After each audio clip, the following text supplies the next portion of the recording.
1 Pedro 2:9, um texto que diz respeito à nossa identidade.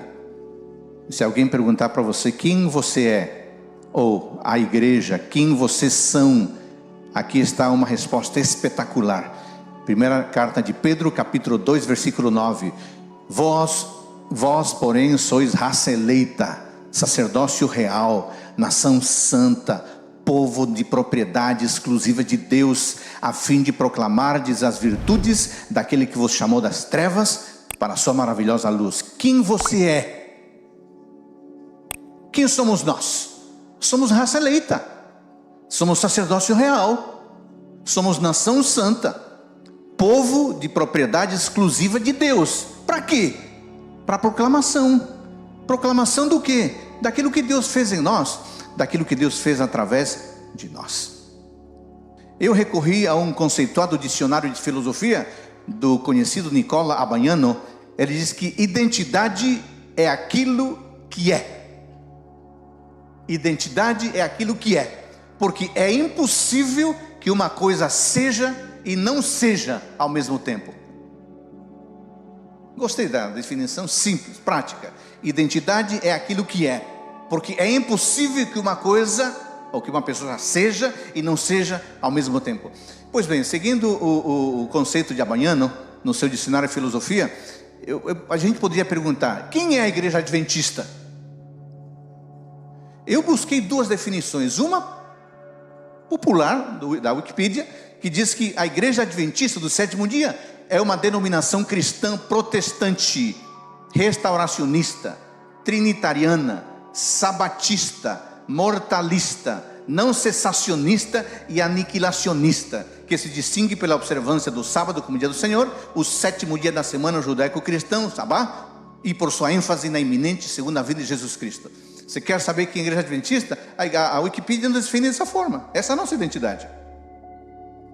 Agora, eu busquei uma outra definição, que é uma definição nossa. Como é que nós chamamos a nós mesmos? No Tratado de Teologia aparece esta definição clara: os adventistas são uma corporação protestante conservadora de cristãos evangélicos, cuja fé, embasada na Bíblia e centralizada em Cristo, enfatiza a morte expiatória do Salvador, seu ministério no santuário celestial e seu breve retorno para redimir os fiéis.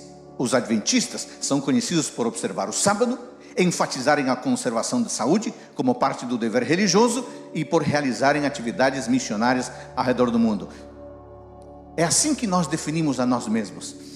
Na época que eu estava num estudo de pós-graduação, eu cheguei no local da sala de aula e era a primeira semana de aula, e a gente conhecendo os colegas, os novos colegas, e cada um se apresentando, e uma senhora muito simpática se apresentou, eu me apresentei, e cada um tinha que dizer a sua religião. Eu me apresentei como Adolfo e disse: eu sou adventista do sétimo dia. E a senhora olhou para mim assim e falou: você é adventista? Aqueles que gostam de comer sucrilho? Eu falei: sim, eu gosto de comer sucrilho. Veja o que ela puxou da memória. Ele me contou que quando ela era garota, aprendeu com uma família adventista. Ela disse: eu aprendi a tomar café de jejum com a família adventista. Até hoje eu faço isso. Eu como sucrilho. Então você é da igreja que come sucrilho? Eu disse: claro, entre outras coisas sucrilho, mas não só sucrilho, né? Veja, a nossa constituição identitária é composta de alguns elementos, entre eles a alimentação. Mas é assim que nós nos definimos. Agora, amigos, é esta ideia do Tratado de Teologia e muitas do slide anterior foram defendidas e vivenciadas por nossos pioneiros. Acontece que já se passaram 175 anos desde que nós surgimos como movimento. É muito tempo. E nesses 175 anos, algumas coisas mudaram, algumas coisas desapareceram e surgiram algumas preocupações. E eu acho que uma preocupação muito grande que incomoda a todos nós, ou que deveria incomodar a todos nós, é a perda ou a diluição da nossa identidade. 20 anos atrás, era muito fácil de se definir quem era um batista, quem era um presbiteriano, um luterano, um adventista. Hoje, se você colocar enfileirados, quase que diga seu credo, sua profissão de fé, você quase que não consegue identificar mais. Eu tenho uma preocupação, colegas pastores, que me incomoda muito, é a perda e a diminuição da nossa identidade em meio a uma cultura que cada vez está mais nos engolindo e nos deixando parecidos a todo mundo. Ler e pesquisar, amigos, é um imperativo para pastores, para membros, para todo mundo. A leitura é o meio universal do aprendizado e é o preparo imediato para todo tipo de produção. Ler é essencial. Mas o que me preocupa, e aqui está a primeira preocupação, é o seguinte: livros seculares evangélicos como fundamento da teologia de muitos pastores. É claro, colegas, que nós devemos conhecer literatura, não apenas da adventista. Afinal de contas, nós não somos alienados. Nós vivemos numa cultura, e na cultura em que vivemos há literatura de boa, em várias denominações. Nós não somos alienados, não somos esquisitos. Cada um de nós, eu acho, você também, eu já fiz isso, na sua respectiva área, no seu campo de atuação, nós já lemos, pesquisamos literatura secular ou literatura evangélica. Eu não estou falando disso. Eu não estou falando disso. Eu estou falando quando a literatura secular evangélica é tomada como referencial da nossa identidade, como fundamento da nossa visão de mundo, e se torna algo tão essencial que essa literatura secular evangélica passa a se manifestar em nossos textos, em nossos artigos, em nossos sermões, em nossas postagens do Instagram, do Facebook. Você vê pastores que postam de todo tipo de autor, menos adventista e muito menos Ellen White.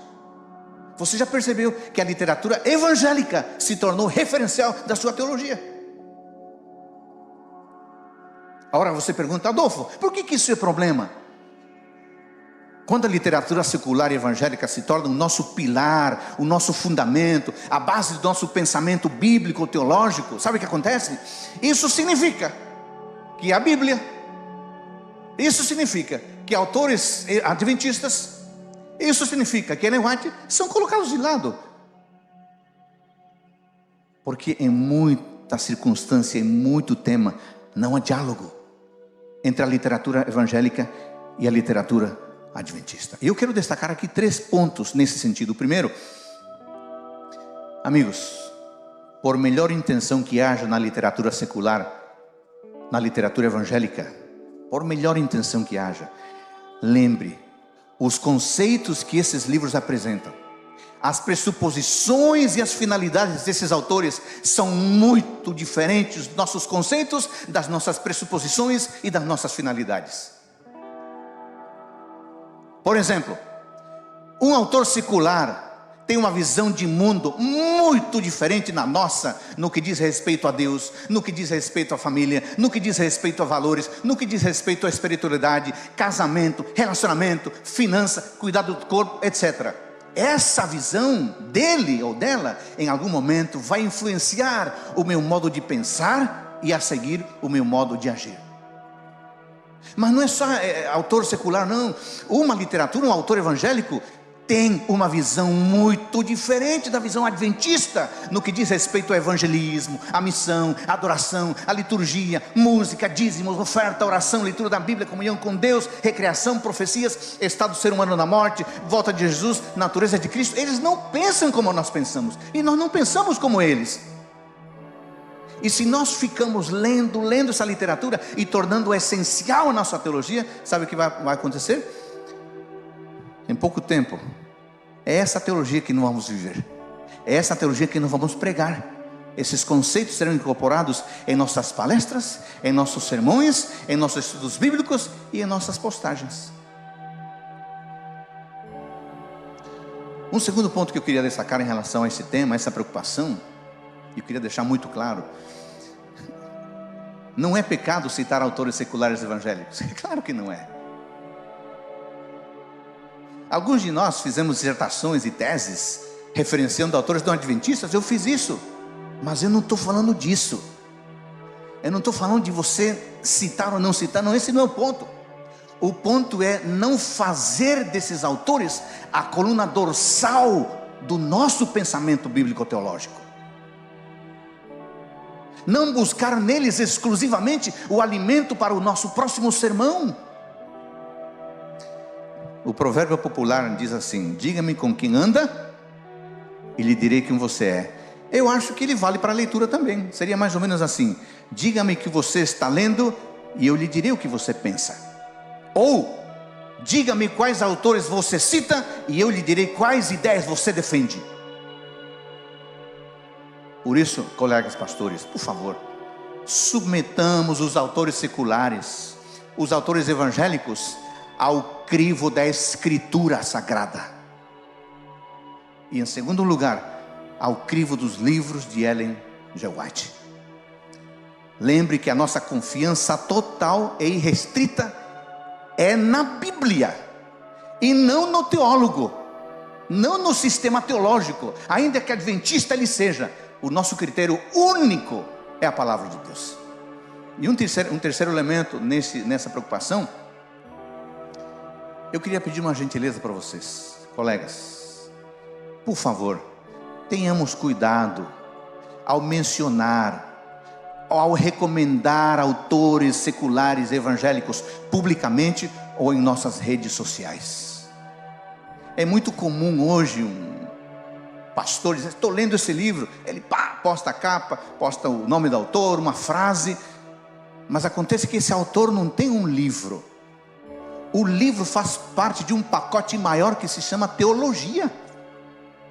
Será que você está referenciando apenas o livro ou você está referenciando o autor? Imagine você, e eu vou falar de um exemplo real, não é hipotético. Imagine você o impacto de um teólogo quando ele diz assim: Nietzsche está certo quando ele diz isto. Ou imagine o impacto quando o teólogo adventista diz assim: o nihilismo tem fundamento nos evangelhos, e eu vou provar isso. Até você explicar o que você queria dizer, a pessoa não escuta mais. Ela só escutou a primeira frase, acabou, você não consegue explicar mais. E ela vai tuitear não a frase completa, só o que interessou a ela. Amigos, por favor, tenhamos cuidado em recomendar literatura, e tenhamos certeza de que essa é uma boa literatura.